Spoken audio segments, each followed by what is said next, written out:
नमस्कार. मी प्रणय कन्सर आपल्या सर्वांचे स्वागत करतोय नॉलेज व्हॅली MPSC ऑनलाईन इन्स्टिट्यूशनमध्ये. आज आहे 1 जानेवारी 2021 आणि आपल्या सर्वांना नवी वर्षाची हार्दिक शुभेच्छा. आजच्या लोकसत्ता न्यूज डिस्कशनमध्ये पहिली आपली जी महत्त्वाची न्यूज आहे ती आहे 85,000 संस्थांना मानीव अभिहस्तांतरणाची प्रतीक्षा. आता मानीव अभिहस्तांतरण म्हणजे काय? तर मानीव अभिहस्तांतरण म्हणजे डीम्ड कन्व्हेयन्स. आता डीम्ड कन्व्हेयन्स काय असते? तर जसं आपण काल डिस्कस केला होता की एखादी जमीन आहे, त्याच्यावरती बिल्डर असतात, ते बिल्डिंग वगैरे बांधतात आणि ते बिल्डिंग नंतर ते तिथे राहण्यासाठी येणाऱ्या लोकांना ते फ्लॅट्स वगैरे असतात ते देऊन टाकतात. ठीक आहे, ते विकतात त्यांना. आता एकदा काही बिल्डिंगमधले फ्लॅट्स विकले गेले, त्यानंतर त्या बिल्डिंगमध्ये जी काही लोक राहत असतात ते स्वतःचा एक सोसायटी बनवतात आणि ती जी बिल्डिंग आहे त्याला सोसायटी ॲक्टच्या अंतर्गत रजिस्टर करून घेतात.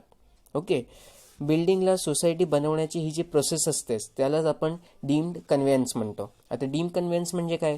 तर जी काही बिल्डिंगची मक्तेदारी आहे, ओके, जे काही बिल्डिंगचे अधिकार आहेत ते त्या बिल्डिंगमध्ये राहणारे सदनिक धारक जे असतात त्यांना देणे. ओके, कसं आहे की आधी जमीन असते, जमीन एखाद्या बिल्डरच्या नावावर असते. ओके, तो बिल्डर त्या जमिनीवरती बिल्डिंग उभी करतो आणि त्याच्यानंतर त्या बिल्डिंगमध्ये असलेले जे काही फ्लॅट्स वगैरे असतात ते ते ग्राहकाला विकतात. ओके, एकदा काही ग्राहकाला विकले गेले फ्लॅट, त्यानंतर काय झालं की ग्राहकाने सुद्धा पैसे दिले ना फ्लॅट घेण्यासाठी, म्हणजे ग्राहक जे आहेत ते सुद्धा या जमिनीमध्ये भागीदार होतात. ओके, आणि एकदा काही सर्व फ्लॅट्स वगैरे विकले गेले का बिल्डर नंतर त्या जमिनीचा ताबा सोडतो. आता तो ताबा कसं काय सोडतो? तर ती जी बिल्डिंग त्यांनी बांधली आहे त्याला सोसायटीमध्ये कन्वर्ट करण्यात येते. ओके, आणि सोसायटीमध्ये कन्वर्ट केलं म्हणजे काय की त्या बिल्डिंगमध्ये जी काही लोक राहत आहेत त्यांना सोसायटीचे म्हणजे त्या बिल्डिंगचे सर्व काही अधिकार जे आहेत ते त्यांना हातात देण्यात येतात. त्यानंतर त्या सोसायटीमध्ये राहणारे जे काही ग्राहक आहेत किंवा सदनिक धारक आहेत ते स्वतःपैकी एकाला अध्यक्ष बनवतात, एकाला खजिनदार बनवतात, एकाला सेक्रेटरी बनवतात आणि त्यानंतर त्या बिल्डिंगचं कार्यभार सांभाळतात. त्यानंतर बिल्डिंगवरती कुठल्याही प्रकारचा अधिकार हा बिल्डर ठेवू शकत नाही. ओके, जमिनी सकट अख्खी बिल्डिंग जी आहे ते सोसायटीच्या नावावर होते. त्यानंतर जर कधी रिडेव्हलपमेंटला गेली तर सोसायटीची परमिशन लागते, बिल्डरची परमिशन लागत नाही. परंतु बिल्डर काय करतात माहिती आहे का? बिल्डर कधी कधी हे डीम कन्व्हेयन्स देत नाही. का बरं? कारण आज नाही तर उद्या जर रिडेव्हलपमेंटमध्ये गेली तर जमीन तर अजून सुद्धा बिल्डरच्या नावावरच आहे ना, मग त्याला बेनिफिट व्हायचे चान्सेस असतात. म्हणून बिल्डर्स हे अडथळा निर्माण करतात. ओके, परंतु आता गव्हर्नमेंटने सांगितलंय की डीम कन्व्हेन्शन जे आहे ते घेणे बंधनकारक आहे. जर बिल्डरनी नाही दिला तरी सोल सोसायटी म्हणजे सोसायटी म्हणून एक ऑथॉरिटी सुद्धा ती कन्व्हेन्स घेऊ शकते बिल्डरची परमिशन नसताना सुद्धा. ठीक आहे, तो जर इश्यू क्रिएट करत असेल तर त्याला साईडला काढा, आपण तुम्हाला डीम कन्व्हेन्शन देऊन टाकू असे म्हणते कोण बरं? तर ते सरकार म्हणते. ओके, नेक्स्ट जी महत्त्वाची न्यूज आहे ती आहे समाजकार्य महाविद्यालये 3 महिन्यापासून वेतन विना. सामाजिक न्याय विभागांच्या अखत्यारीत येणाऱ्या राज्यातील समाजकार्य महाविद्यालयातील शिक्षक व शिक्षकेतर कर्मचाऱ्याचे वेतन 3 महिन्यापासून रखडले आहेत. लक्षात ठेवा, संत गाडगे बाबा, ठीक आहे, कोण बरं? संत गाडगे बाबा यांच्याकडून प्रेरणा घेऊन आपण हे समाजकार्य महाविद्यालय हे निर्माण केले आहेत. ओके, आणि समाजकार्य महाविद्यालय जे आहे ते सामाजिक न्याय विभाग यांच्या अंतर्गत येते. Okay, very very important. ठीक आहे, सर्वात पहिले लक्षात ठेवा समाजकार्य महाविद्यालय जे आहे ते सामाजिक न्याय विभागाच्या अंतर्गत येते. ओके, आणि आता तिथे जे काही कर्मचारी आहेत त्यांना पगार दिला नाही आहे, त्यामुळे हा न्यूज जी आहे ती पब्लिश झाली लोकसत्तामध्ये. राज्यात समाजकार्याची 51 महाविद्यालयात आहेत. Very very important. ठीक आहे, काय बरं? राज्यात समाजकार्याची 51 महाविद्यालये आहेत. यात मुंबईमध्ये 3, पुणेमध्ये 7 तर सर्वाधिक 20 महाविद्यालय ही नागपूर विभागात आहेत. ओके, या सर्व कर्मचाऱ्यांचे वेतन सामाजिक न्याय विभागाकडून होतात.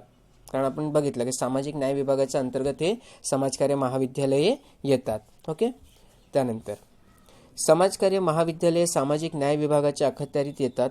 विद्यापीठ अनुदान आयोगचे म्हणजे UGCचे सर्व नियम, शैक्षणिक अर्हता, वेतन श्रेणी हे इतर महाविद्यालयाप्रमाणेच समाजकार्य महाविद्यालयानेही लागू होतात. ओके, म्हणजे एज्युकेशन सिस्टममध्ये जे काही लक्ष घालायचे असते ते कोण घालते? तर ते UGC बघतो. मात्र समाजकार्य महाविद्यालय अद्यापही उच्च शिक्षण विभागाकडे हस्तांतरित न केल्याने त्यांच्या वेतनाचा प्रश्न कायमच अंधारित किंवा अधांतरी राहिला आहे. ओके, तर हे आपण माहिती बघली कशाविषयी, समाजकार्य महाविद्यालयांविषयी. नेक्स्ट जी न्यूज आहे ती आहे CBSE 10वी आणि 12वीच्या परीक्षा 4 मे पासून. आपल्यासाठी काय महत्त्वाचं, आपल्यासाठी CBSE महत्त्वाचं आहे. तर आपण CBSE विषयी थोडीशी माहिती घेऊ. सर्वात पहिले UP बोर्ड अस्तित्वात आलं होतं. ठीक आहे, UP board of high school and intermediate education हे त्याचं पूर्ण नाव आहे. ते 1921 साली सर्वात पहिले अस्तित्वात आला आणि त्याची सीमा कुठे कुठेपर्यंत होती, तर ते राजपुताना, सेंट्रल इंडिया आणि ग्वालियर या स्टेट्स जे होते, म्हणजे स्वातंत्र्य आधीचे हे जे काही स्टेट्स होते त्याच्यामध्ये स्कूल आणि इंटरमिजिएट एज्युकेशनवरती लक्ष ठेवण्यासाठी UP बोर्ड हा अस्तित्वात आला होता. कालांतराने आपण काय केलं, तर त्याची जे काय म्हणतो ज्युरिस्डिक्शन आहे, ठीक आहे, त्याची जी सीमा आहे त्याला आपण अजून वाढवली आणि त्याला आपण अजमेर, मारवार, सेंट्रल इंडिया आणि ग्वालियर याच्यामध्ये आपलं स्कूल आणि इंटरमिजिएट एज्युकेशन वरती लक्ष ठेवण्यासाठी पॉवर्स दिली. ठीक आहे, आणि त्याचं नाव काय आपण चेंज केलं, तर board of high school and intermediate education Rajputana. कधी केला, तर 1929 साली. काय नाव केलं, board of high school and intermediate education Rajputana. ठीक आहे, त्यानंतर 1952 मध्ये आपण काय केला, तर पार्ट C आणि पार्ट D याच्यामध्ये जी काही राज्य येत होती किंवा याच्यामध्ये जे काही स्टेट्स येत होते त्यांच्या ज्युरिस्डिक्शन सुद्धा या बोर्डचा अंतर्गत दिला. आणि 1962 साली आपण त्याच्यामध्ये Delhi board of secondary education याला सुद्धा मर्ज केला आणि त्याला आजचा प्रेझेंटमध्ये जो नाव आहे काय बरं, CBSE, ओके, हा नाव दिला. Okay, central board for secondary education. ठीक आहे, कधी झालं हे, आपण कधी केलं, 1962 मध्ये Delhi board of secondary education होतं त्याला मर्ज करून टाकलं आणि CBSE नाव दिला. जेव्हा आपण CBSE अस्तित्वात आणलं होतं 1962 साली, तेव्हा त्याच्यामध्ये फक्त 309 स्कूल होते. ठीक आहे, किती शाळा होती त्याच्यामध्ये, 309 शाळा होती. परंतु 1 मे 2019 रोजी जर आपण त्याचं ज्युरिस्डिक्शन बघितलं तर त्याचा अंतर्गत 21,271 शाळा, 228 शाळा आणि ते पण 25 कंट्रीमध्ये. ठीक आहे, भारतामध्ये किती, भारतामध्ये 21,271, तसंच इतर 25 देशामध्ये 228 शाळा. ओके, आणि 1,138 केंद्रीय विद्यालया, 3,011 गव्हर्नमेंट एडेड शाळा म्हणजे ज्याला गव्हर्नमेंट फंडिंग देते अशी शाळा, 16,741 इंडिपेंडेंट शाळा, 595 जवाहर नवोदय विद्यालया आणि 14 सेंट्रल टिबेटियन स्कूल, एवढं सर्व CBSEचा अंतर्गत येते. ओके, म्हणजे लक्षात ठेवा, म्हणजे एक तुम्हाला आयडिया येईल की CBSE जे ज्युरिस्डिक्शन आहे ते किती जास्त मोठं आहे. आता CBSE एकटा तर दिल्लीवरनं कंट्रोल करणार नाही, मग त्यांनी काय केलं, त्यांनी स्वतःचे रिजनल सेंटर बनवले. ते कुठे कुठे आहे, अलाहाबाद, अजमेर, भुवनेश्वर, चेन्नई, डेहराडून, दिल्ली, गुवाहाटी, पंचकुला, पटना, तिरुवनंतपुरम.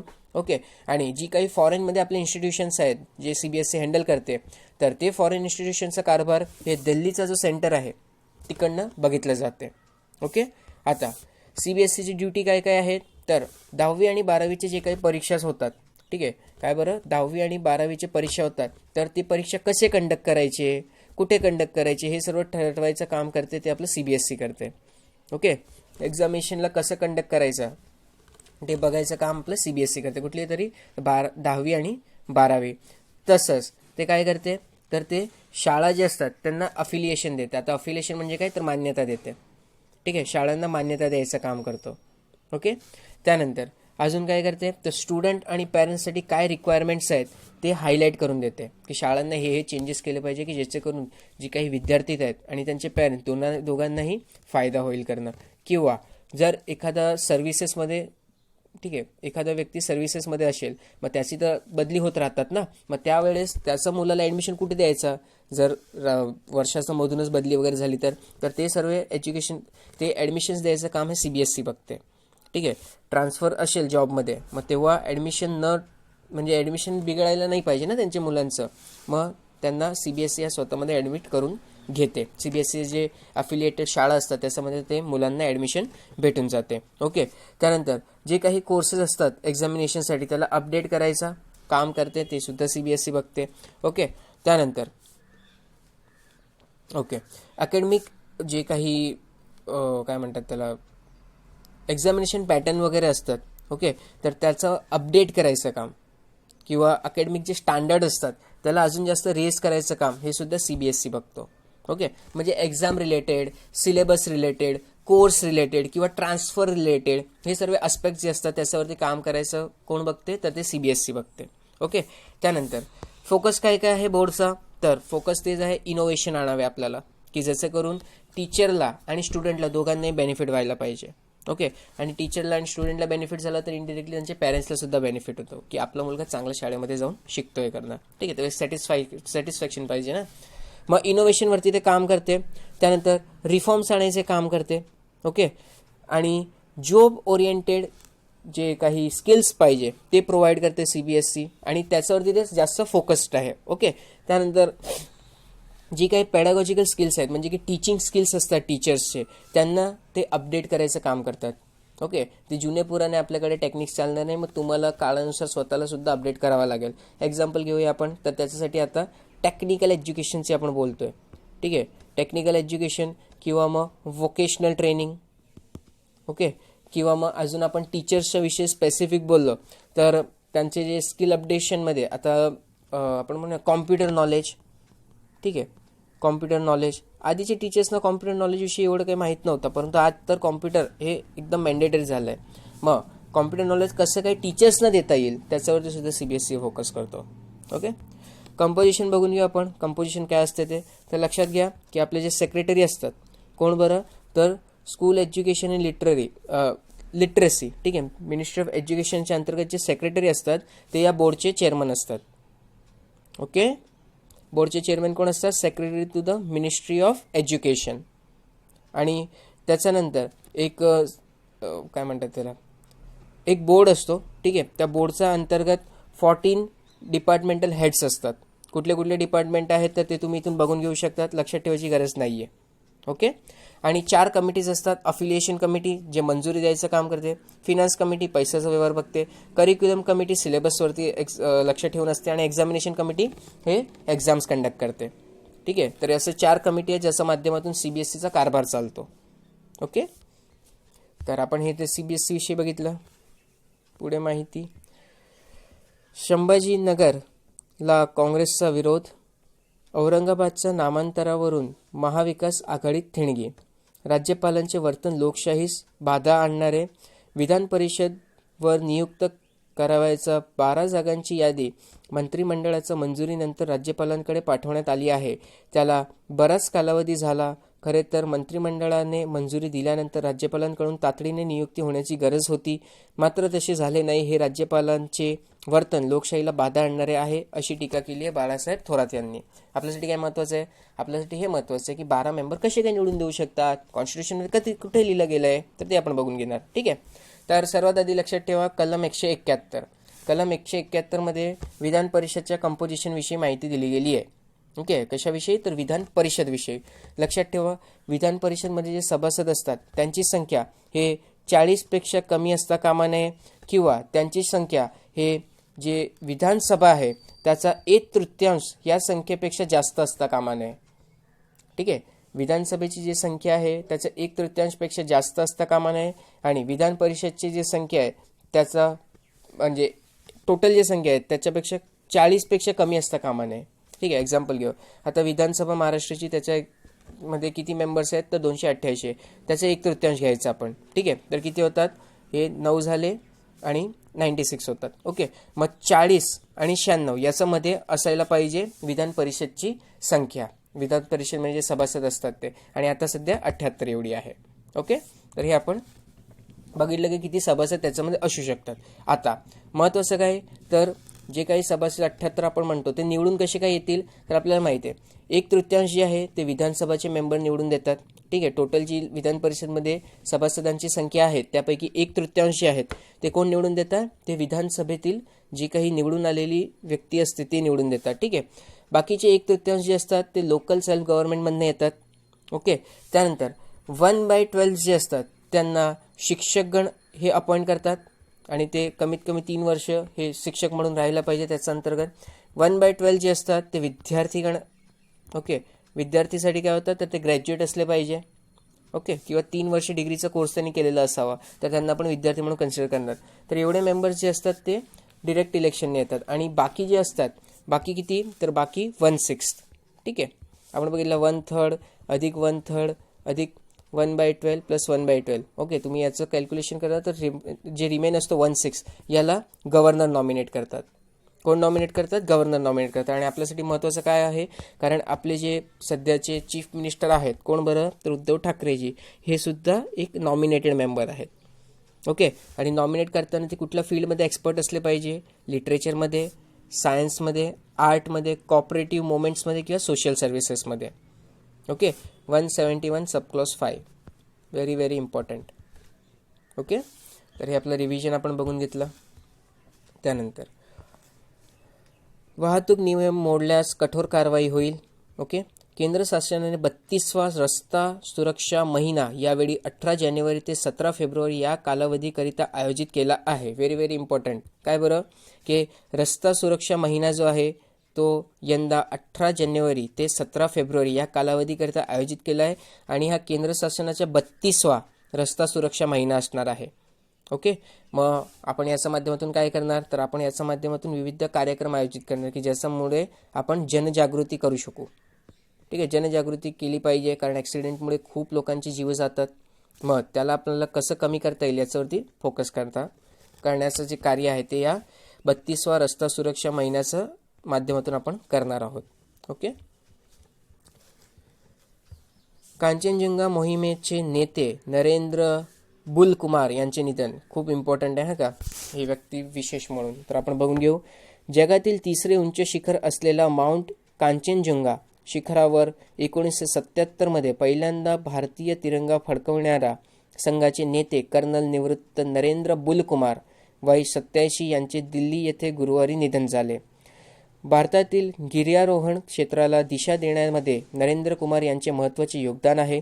त्यांच्या नेतृत्वाखालील संघाने 1977 मध्ये कांचनजंगा शिखराच्या ईशान्य धारेने म्हणजे नॉर्थ ईस्ट स्पर चढाई केली, ज्या ठिकाणाहून 1931 साली जर्मन संघाने चढाईचा प्रयत्न केला होता. जर्मन संघ 25,000 फूट उंचीपर्यंत चढाई करू शकला होता. त्यांचा या कामगिरीचे वर्णन ब्रिटिश अल्पाईन जनरल ने गिर्यारोहणात क्षेत्रातील असामान्य व एकमेव अशा कामगिरी असे केले होते. हिमालयातील 13 पैकी 9 शिखरांवरील यशस्वी मोहिमा या नरेंद्र कुमार यांच्या नेतृत्वाखाली पार पडल्या. ते दार्जिलिंग येथील हिमालयन माउंटेनिअरिंग इन्स्टिट्यूट तसेच गुलमर्ग येथील स्कीइंग व माउंटेनिअरिंग इन्स्टिट्यूटचे प्राचार्य होते. इंडियन माउंटेनिअरिंग फाउंडेशनचे ते उपाध्यक्ष होते.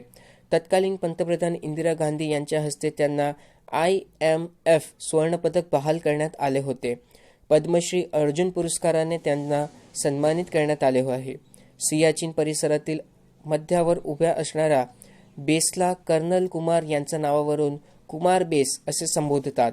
कर्नल कुमार व त्यांच्या संघामुळे सियाचीन ग्लेशियर भारताच्या ताब्यात आहे. कुमार यांच्या मार्गदर्शनामुळे गिरीप्रेमीची 2019 मधील कांचनजंगा मोहीम यशस्वी होऊ शकली. त्यांचा जाण्याचे गिर्यारोहण क्षेत्राचे अपरिमित नुकसान झाले आहे.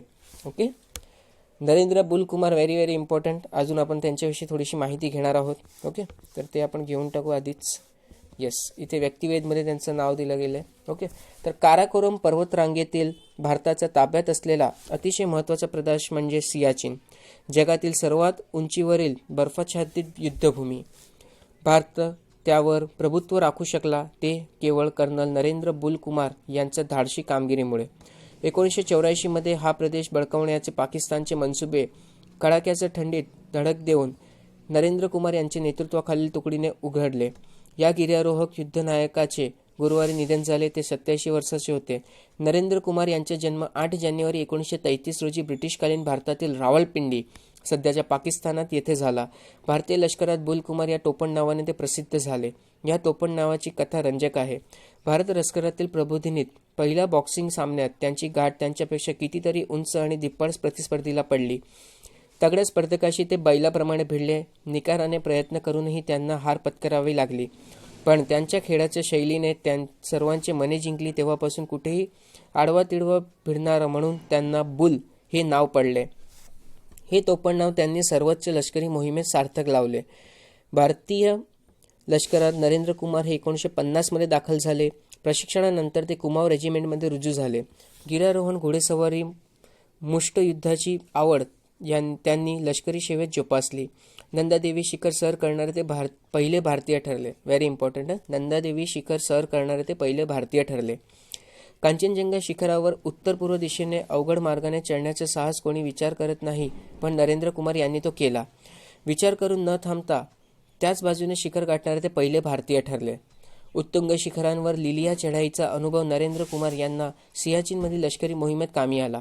पाकिस्तानी सैन्याचे सियाचीनसह आसपासच्या भागात शिरकाव केल्याची माहिती मिळाल्यानंतर भारतीय लष्कराने ऑपरेशन मेघदूत, व्हेरी इम्पॉर्टंट, की सियाचीन ग्लेशियर कबीज करण्यासाठी भारताने कुठलं ऑपरेशन चालवलं होतं, तर तो होता ऑपरेशन मेघदूत. ची आखणी हे नरेंद्र बुल कुमार यांनी केली. हिमालयात जून जुलैपासून गिर्यारोहणाचा मोसम सुरू होतो. घुसखोरी रोखण्यासाठी 2 महिने प्रतीक्षा करणे शक्य नव्हते. कडाक्याच्या थंडीत हेलिकॉप्टरद्वारे नरेंद्र कुमार यांच्या नेतृत्वाखालील कुमाऊची तुकडी पोहोचली. प्रतिकूल परिस्थितीत त्यांनी शत्रूवर हल्ला चढवला. पाकिस्तान सैन्याला पराभूत करून सियाचीनवर ताबा मिळवला. सियाचीनचे सामरिक महत्त्व लक्षात घेऊन या क्षेत्रात कायमस्वरूपी लक्ष तैनात ठेवण्याचे निश्चित झाले. त्यांच्या कामगिरीचा गौरव सियाचीनवरील महत्त्वाच्या लष्करी ठाण्यास कुमार बेस असे नाव देऊन करण्यात आला. 34 वर्षाच्या लष्करी सेवेनंतर ते निवृत्त झाले. त्यांना पद्मश्री, कीर्तिचक्र, अतिविशिष्ट सेवा पदक तसेच अर्जुन पुरस्काराने गौरवण्यात आले. त्यांची धाडसी कामगिरी भारतीय लष्करात सदैव प्रेरणादायी ठरणारी आहे. ठीक आहे, very important. Colonel Narendra Bull Kumar. त्यानंतर पसरणी घाटातील बस अपघात. ठीक आहे, ते आपल्यासाठी महत्त्वाचं नाही. आपल्यासाठी महत्त्वाचं काय, पसरणी घाट. ठीक आहे, जॉग्राफीमध्ये विचारलं जाते, मग लक्षात ठेवा. पंचगणी वाई रस्त्यावर हे पसरणी घाट आहे. कुठे बरं, पंचगणी आणि वाई रस्त्यावर. ठीक आहे, पुढे कशेळी घाट. तर कशेळी घाट जे आहे त्याच्याविषयी पण आपण थोडीशी माहिती घेऊन ठेवू. तर कशेळी घाट जे आहे ते NH66चा एक पार्ट आहे आणि ते मुंबई गोवा कोची या नॅशनल हायवेवरती येते. ओके, हा जो घाट आहे तो पोलादपूर येथे आहे, जे की महाड आणि खेड सेक्शनच्या मध्ये आहे. आता काही महत्त्वाचे घाट आहेत, त्यांच्याविषयी आपल्याला माहिती घ्यायची आहे. ओके, सर्वात पहिला आहे तो आहे कसारा घाट. कसारा घाट जो आहे तो मुंबई आणि नाशिकचा मध्ये आहे. त्यानंतर बोरघाट. बोरघाट जो आहे तो मुंबई आणि पुणेचा मध्ये आहे. खंबाटकी घाट जे आहे ते पुणे साताराचा मध्ये आहे. दिवा घाट पुणे आणि बारामतीला जोडतो. कुंभर्ली घाट कराड आणि चिपळूणला जोडतो. आंबा घाट हे कोल्हापूर आणि रत्नागिरीचा मध्ये आहे. आंबोली घाट सावंतवाडी आणि बेळगावचा मध्ये आहे. आणि फोंडा घाट जो आहे तो कोल्हापूर आणि पणजीमचा मध्ये आहे. Very very important. ठीक आहे, हे आपल्याला लक्षात ठेवायचे. ओके, कुठले कुठले, कसारा घाट मुंबई नाशिकचा मध्ये, बोर घाट, त्यानंतर खंबाटकी घाट, दिवा घाट, कुंभर्ली घाट, आंबा घाट, आंबोली घाट, सावंतवाडी आणि बेळगाव रिजनला जो जोडतो तो, आणि फोंडा घाट. ओके, आता तुम्हाला प्रश्न असं येऊ शकतो की उत्तर ते दक्षिणेकडे हे काही घाटाचे नाव दिले गेले असते, त्यांना उत्तर ते दक्षिणेकडे लावा. ठीक आहे, मग इथे लक्षात ठेवा हा मॅप. सर्वात पहिले तो कशारा घाट, त्यानंतर माळशेज घाट, नाणे घाट, बोर घाट, ताम्हिणी घाट, Kumbharli Ghat, Amba Ghat, Amboli Ghat, Chorla Ghat. Okay, very very important. हा सिक्वेन्स लक्षात ठेवायचा आपल्याला. ठीक आहे, तर पहिला कुठला, कसारा, त्यानंतर माळशेज, नाणेघाट, बोरघाट, ताम्हिणी घाट, कुंभर्ली घाट, आंबा घाट, त्यानंतर आंबोली घाट आणि चोरला घाट. ओके,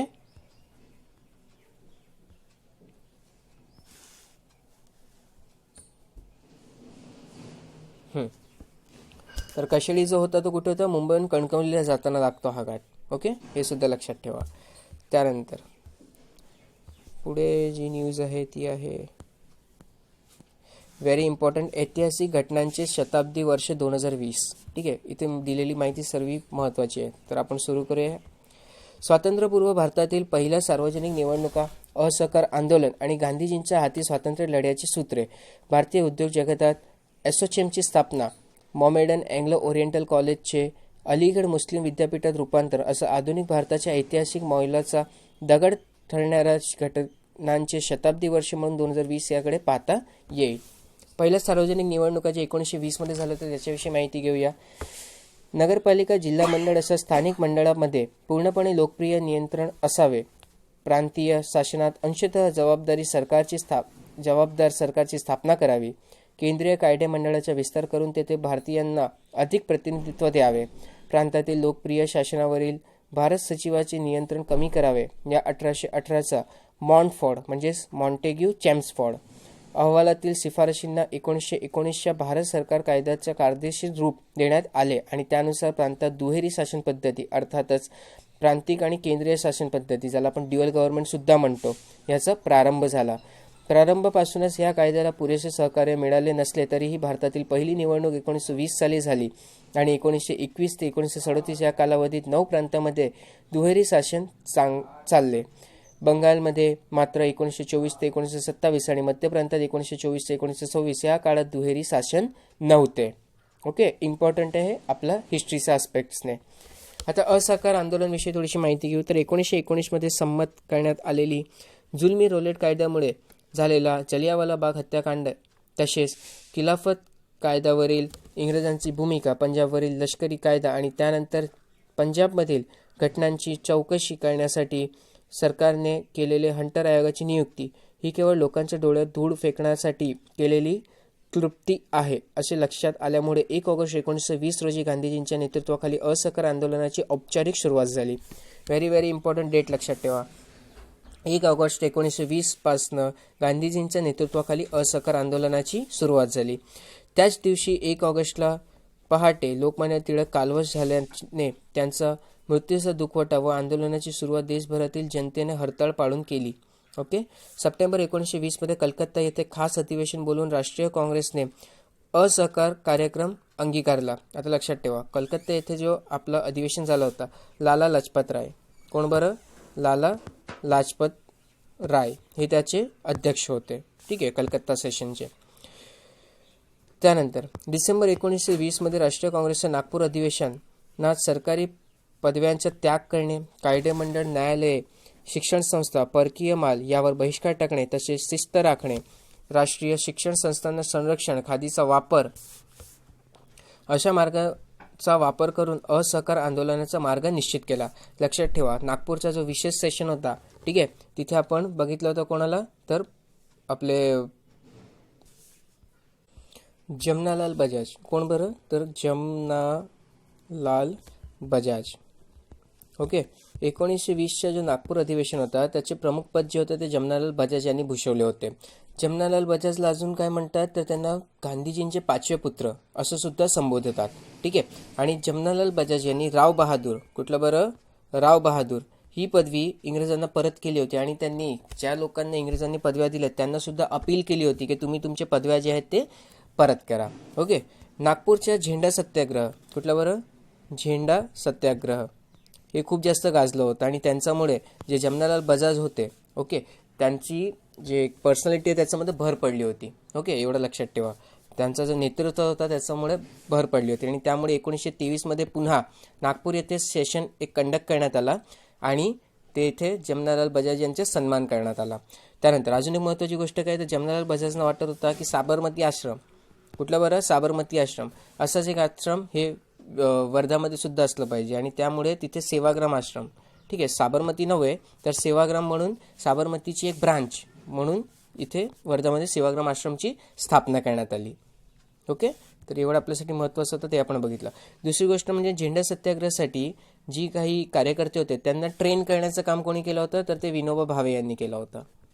ओके, विनोबा भावे हे त्यांना सहकार्य करत होते झेंडा सत्याग्रहासाठी जी काही मंडळी आहे त्यांना प्रशिक्षण देण्यामध्ये. ओके, तर आपण थोडीशी माहिती जमनालाल बजाजविषयी बघितले.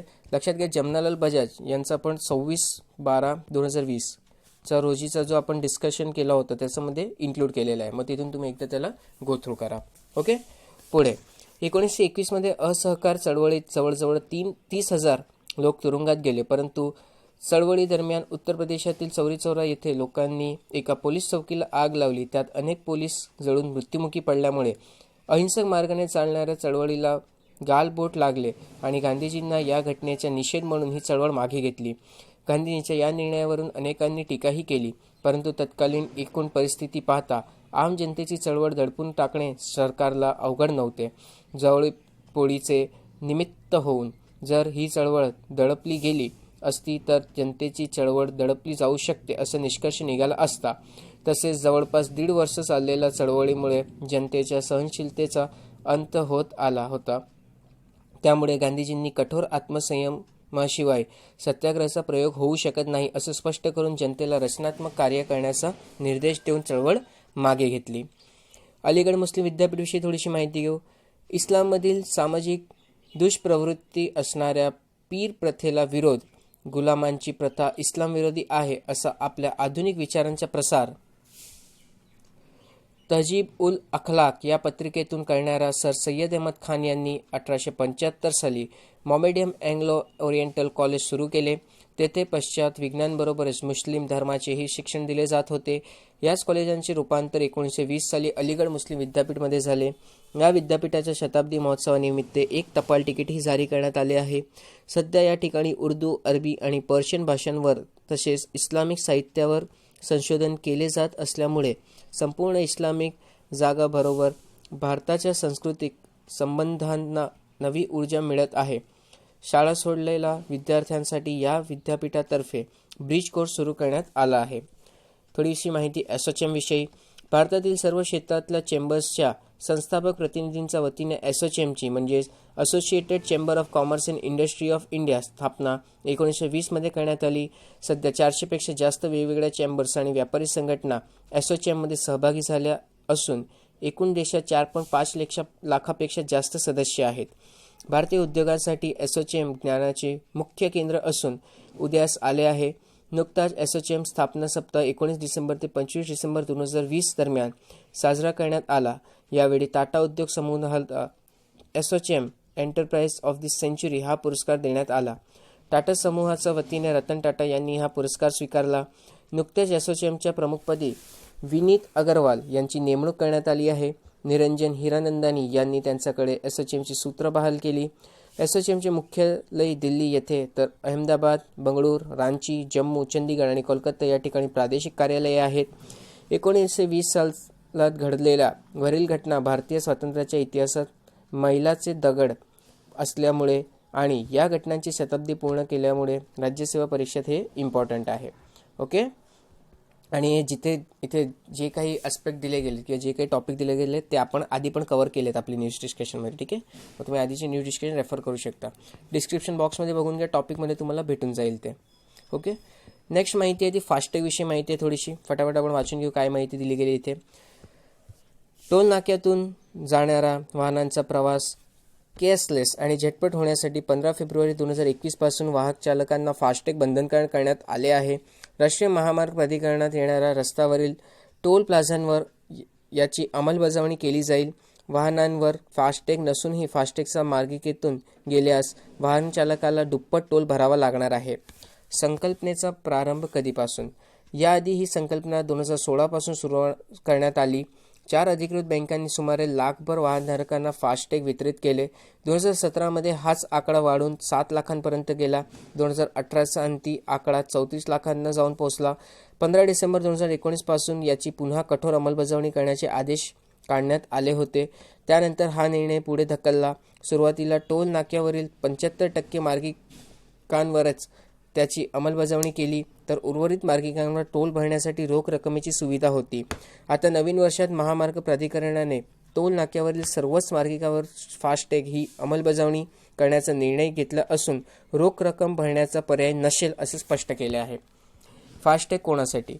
फास्टॅग बँकेत उपलब्ध असून तो 200 रुपयांना मिळतो. हा टॅग कमीत कमी 100 रुपयांपासून रिचार्ज करून मिळेल.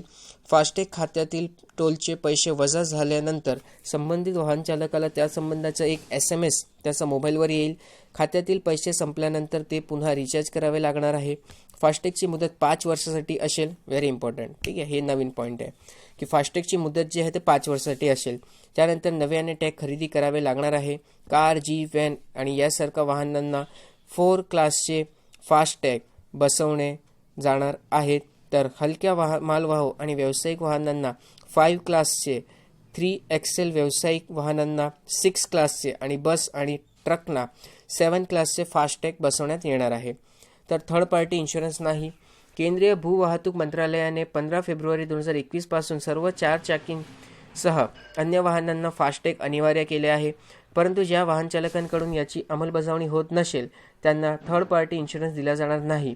एप्रिल 2021 पासून त्याची अंमलबजावणी करण्याचा विचार मंत्रालयाकडून होत आहे. फास्टॅग कुठे मिळेल तर SBI, HDFC, ICICI यासह 25 नामांकित बँकांच्या शाखांमधून किंवा ऑनलाईन फास्टॅग विकत घेता येतो. याशिवाय राष्ट्रीय महामार्ग प्राधिकरणाचा येणाऱ्या सर्व टोल नाक्यावर पेटीएम, ॲमेझॉन आणि माय फास्टॅग ॲपवर ही सुविधा उपलब्ध आहे. ओके. आणि RFID टेक्नॉलॉजी लक्षात ठेवा, रेडिओ फ्रिक्वेन्सी आयडेंटिफिकेशन. ठीक आहे, RFID टेक्नॉलॉजी. चला तर फास्टॅग विषय सुद्धा बघून घेतला आपण. ओके. तर अजून तर काही इम्पॉर्टंट न्यूज नाही. इथे काय आहे, टोकियो ऑलिम्पिक स्पर्धा जी आहे ते 23 जुलै ते 8 ऑगस्ट दरम्यान होणार आहे. तर ते आपल्यासाठी एक महत्त्वाचं आहे. आणि कुठे होणार आहे तर टोकियोमध्ये होणार आहे. ठीक आहे. तर आजच्या न्यूज डिस्कशनमध्ये एवढंच आहे. तुम्हाला काही डाऊट असल्यावरती तुम्ही ते कमेंट सेक्शनमध्ये मेन्शन करू शकता. पेपरची जे PDF आहे ते आमच्या टेलिग्राम चॅनलवरती अवेलेबल असणार आहे आणि टेलिग्रामची लिंक हे आमच्या डिस्क्रिप्शन बॉक्समध्ये दिली जाईल. तर घरी राहा, सुरक्षित राहा, शिकत राहा. धन्यवाद.